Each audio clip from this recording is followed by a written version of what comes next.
श्री शिवाय नमस्तोभ्यम। दोस्तों, हम सबको पता है कि नवरात्रि का बहुत ही प्यारा सा महीना स्टार्ट होने वाला है। 30 मार्च से 6 अप्रैल तक चैत्र की नवरात्रि लगने वाली हैं। इन नवरात्रि में आपको कलश स्थापना कैसे करना है, 108 जौ कैसे लगानी है, कलश के नीचे आपको क्या चीज़ें रखनी है, नारियल जो है सूखा रखना है या पानी वाला रखना है, कितने आम के पत्ते रखने हैं। आपके मन में जो भी क्वेश्चन हो दोस्तों, आप कमेंट्स बॉक्स में कमेंट करके पूछ सकते हैं। पूज्य गुरुदेव के द्वारा बताई कि जो भी बातें हैं मैं आपको इस वीडियो में बताने वाली हूँ। सारी ही बातों को बहुत ही ध्यान से सुनिएगा, वीडियो को पूरा देखिएगा। चलिए स्टार्ट करते हैं आज की इस वीडियो को। मेरी तरफ से आप सभी को हैप्पी नवरात्रि, ठीक है ना दोस्तों। इसके साथ ही साथ आप सभी को बहुत बहुत शुभकामनाएं। माता रानी की कृपा आपके ऊपर और आपके परिवार के ऊपर हमेशा बनी रहे।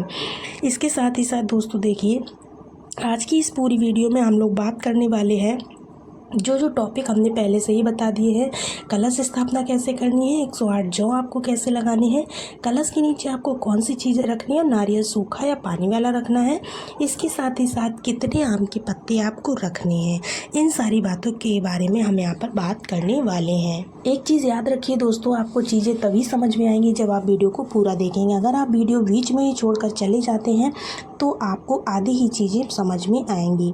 देखिएगा, जो घट स्थापना का शुभ मुहूर्त रहेगा वो आपका क्या रहेगा, सबसे पहले इसकी बात कर लेते हैं। अपने हिंदू धर्म में सबसे बड़ी चीज़ जो होती है वो होती है किसी चीज़ की भी मुहूर्त के बारे में पता होना। दोस्तों देखिएगा, जो घट स्थापना का समय रहेगा शुभ मुहूर्त 2025 में चैत्र नवरात्रि के पहले दिन कलश स्थापना की जाती है। तो ये हम सबको पता है कि कलश स्थापना का शुभ मुहूर्त सुबह के 6:13 से स्टार्ट हो जाएगा। शुभ मुहूर्त में अंतर है, अभिजीत मुहूर्त में भी अंतर है, इस चीज़ को ध्यान में रखिएगा। तो अभी हम शुभ मुहूर्त की बात कर रहे हैं। 6:13 मॉर्निंग में स्टार्ट हो जाएगा और यह मुहूर्त रहेगा आपका सुबह 10:22 तक, ठीक है ना दोस्तों। यानी कि आपको 4 घंटे 8 मिनट मिल रहे हैं, इतने में ही आपको घट स्थापना कर लेनी है। हर तरह से आप घट स्थापना कर सकते हैं। 6 बजे से लेकर के आपको सुबह के 10 बजे तक का टाइम मिल रहा है। इसके साथ ही साथ दोस्तों आपको बता दें, कुछ बच्चे स्कूल जाते हैं तो उनको भी टाइम मिल जाएगा, कुछ लोग ऑफिस जाते हैं उनको भी टाइम मिल जाएगा, यानी कि 10 बजे तक वो आसानी से कर लेंगे। दूसरी चीज़ हम लोग यहाँ पर बात कर लेते हैं, एक होता है अभिजीत मुहूर्त। सबसे अच्छा मुहूर्त माना जाता है अभिजीत, मतलब इसमें जीत ही जीत होती है। आपको फिर जीवन में पीछे मुड़कर नहीं देखना होता है। और इस बार कलश स्थापना जो अभिजीत मुहूर्त की मानी गई है वो दोपहर की 12:01 से स्टार्ट होगी और 12:50, यानी कि जो अभिजीत मुहूर्त होता है ना, बहुत ही कम शॉर्ट टाइम ड्यूरेशन के लिए होता है। तो 50 मिनट तक की सिर्फ इसकी अवधि रहने वाली है। यानी कि शुभ मुहूर्त हमारा मॉर्निंग में था लगभग 4 घंटे के आसपास का, लेकिन अभिजीत मुहूर्त सिर्फ 50 मिनट दोपहर के 12 बजे से लेकर के 12:50 तक ही रहेगा। ये चीज़ें क्लियर हो गई ना आपको। अब हो रही है नवरात्रि स्टार्ट 29 तारीख से या फिर 30 तारीख से। इस चीज़ का बहुत कन्फ्यूज़न है, तो देखिएगा 30 तारीख से आपकी नवरात्रि जो है वो स्टार्ट हो रही है, ठीक है ना। 29 तारीख को आपकी अमावस्या पड़ रही है। अमावस्या के बाद ही आपको जो उदया तिथि पड़ेगी उसमें आपको नवरात्रि का व्रत रखना है, ठीक है ना। तो नवरात्रि का जो व्रत है वो 29 को ना मानकर आपका 30 तारीख से शुरू होगा। तो आपको जो नवरात्रि का पहला व्रत रखना है वो आपको 30 तारीख को ही रखना है, ठीक है ना। तो चलो हम लोग बात कर लेते हैं कि कलश स्थापना हमें करनी कैसे है। तो देखिए, हमें क्या क्या चीज़ों का ध्यान रखना है।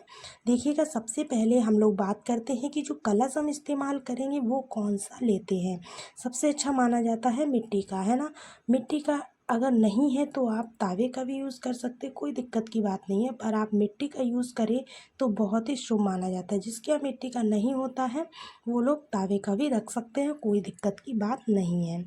इसके साथ ही साथ दोस्तों, इस जो आप कलश रखने जा रहे हैं उस कलश में क्या चीज़ें आपको डालनी है, किस तरह से आप इसकी स्थापना करेंगे। इसमें सबसे पहले तो आपको मिट्टी का कलश मिल जाए, बहुत अच्छी बात, नहीं मिल रहा तो कोई दिक्कत नहीं। अब आपको क्या करना है, इसके नीचे आपको क्या रखना है, सबसे पहले ये समझ लीजिए। 2 चीज़ें बहुत इंपॉर्टेंट हैं, उनकी बात हम यहाँ पर कर लेते हैं। नारियल हमें रखना होता है कलश के ऊपर। ये हमें कौन सा रखना होता है, तो देखो ये नारियल जो है हमें जूट वाला नारियल रखना होता है जिसके अंदर पानी हो। बिना पानी का नारियल आपको इसमें नहीं रखना रखना होता है, ठीक है ना दोस्तों। पानी वाला नारियल रखेंगे, ये बात आपकी क्लियर हो गई। इसके साथ ही साथ जूट वाला रखेंगे, उसको हिलाकर देख लें, आपको पता चल जाएगा इसमें पानी है या फिर नहीं है। इसके साथ ही साथ इसके ऊपर रखे जाएंगे पान के पत्ते, जो कलश के ऊपर रखेंगे। इसमें डालोगे क्या क्या, तो देखिएगा आपको हम बता दें, यहाँ पर 7 या 9 आपको यहाँ पर माता रानी के कलश में डालनी होती है कौड़ी, ठीक है ना। एक कौड़ी भी डाल सकते हैं अगर डालना चाहें, अगर 8 और 9 मिल जाए तो बहुत अच्छी बात है। इसके साथ ही साथ आपको आम के पत्ते भी 7 या 8, सॉरी 8 नहीं 7 और 9 लेने होते हैं, ठीक है ना। लगा लेने हैं, आम के पत्ते लगा करके उसके ऊपर नारियल रखा जाता है। अब बात कर लेते हैं इस कलश के अंदर क्या क्या डालेंगे। तो आप एक सिक्का डालोगे, 1 का, 2 का, 5 का, 10 का, 20 का, जो भी सिक्का हो आपके पास वो डाल सकते हैं। साथ ही साथ दूसरी जो चीज़ डालेंगे वो सबसे ज़रूरी होती है हल्दी की गांठ। 2 हल्दी की गांठ आपको इस कलश के अंदर डालनी होगी, ठीक है ना दोस्तों। फिर आप आम का पत्ता लगा के नारियल इसके ऊपर ढक देंगे। इतनी चीज़ें डालने के बाद आपको ये चीज़ भी क्लियर हो गई होगी कि नारियल मतलब कि कलश के अंदर आपको क्या क्या चीज़ें डालनी है। अब बात आती है इस कलश को रखना कहाँ है। तो देखिएगा, एक प्लेट ले लीजिए, इसमें गौ माता का गोबर रख लीजिए, ठीक है ना। थोड़ा सा गोबर नहीं मिल रहा है तो आप मिट्टी भी रख सकते हैं, या फिर मिट्टी और गोबर को मिक्स कर लीजिए हल्का सा पानी डालकर। उसके बाद में आपको क्या करना है, जो आपने गोबर मिट्टी मिलाकर बनाया है उस गोबर को आपको कलश के ऊपर अच्छे से लेपन करना है, जिसमें कि आपको जौ लगाने हैं। जो 108 जौ बताए हुए हैं वो इस कलश के ऊपर ही लगेंगे दोस्तों। इस बात का बहुत खास ध्यान रखिएगा, जो ज्वारे लगाएंगे वो आप इस कलश के ऊपर लगाएंगे, 108 ज्वारे गिनती के, ठीक है ना। उसके बाद कलश के नीचे रखोगे, जिस कटोरी में आपने जौ या गोबर जो भी लिया हुआ है, मिट्टी को लिया था, उसी कलश के ऊपर मतलब इसी पात्र के ऊपर आपको जो प्लेट थी उसके ऊपर इस कलश को रख देना है, ठीक है ना। जो बची हुई मिट्टी या गोबर है उसको इसके ऊपर बिछा करके आपको इस कलश को रख लेना है। रखने के बाद में आपको क्या करना है, जो जौ अब आपके पास बचे हुए हों उन जौ को आपको इस मिट्टी में डाल देना है। यानी कि जो जौ कलश पर लगे हुए वो जौ 108 होंगे, और मिट्टी में आप असंख्य संख्या में जौ को डाल सकते हैं। इतना काम आपको कर लेना है। अब आपकी जौ वाली भी कन्फ्यूज़न दूर हो गई। इसके साथ ही साथ आपको क्या करना है दोस्तों, आपको एक मौली लेनी है। इस मौली का क्या करेंगे, तो देखिएगा, मौली लेने के बाद आपको जो मौली है वो आपको कलश की गर्दन पर 7 बार लपेटनी है। कितनी बार लपेटनी है, 7 बार या फिर 9 बार।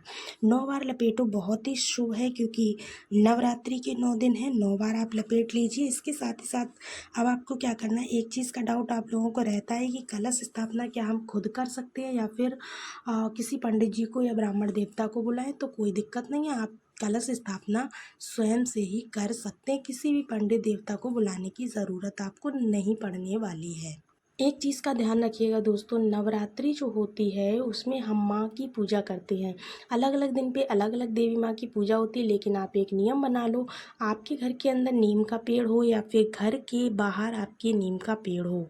हमें मतलब कहने का है बट नीम का ही पेड़ होना चाहिए, क्योंकि आपको एक बात पता होनी चाहिए, पूरी नवरात्रि के 9 दिन में देवी माता का वास जो है वो नवरात्रि के 9 दिनों में नीम के पेड़ में होता है, ठीक है ना। पूज्य गुरुदेव ने अपनी कथा में बताया है कि शाम के टाइम पर प्रदोष काल में माँ पार्वती यानी कि माँ लक्ष्मी का जो वास होता है वो कहाँ होता है, नीम के पेड़ में, बेल के पेड़ में। तो इसीलिए आपसे कहा जा रहा है कि नवरात्रि के दिनों में जो है ना माता रानी नीम के पेड़ में ज़रूर विराजमान होती हैं 9 दिन तक के लिए। तो आपको जो जल है वो माता रानी को नीम के पेड़ में समर्पित करना चाहिए। माता रानी से अपनी इच्छा, अपनी मनोकामना, अपने धन की कामना करनी चाहिए। इस तरह से आप नवरात्रि के 9 दिनों में घट स्थापना कर सकते हैं।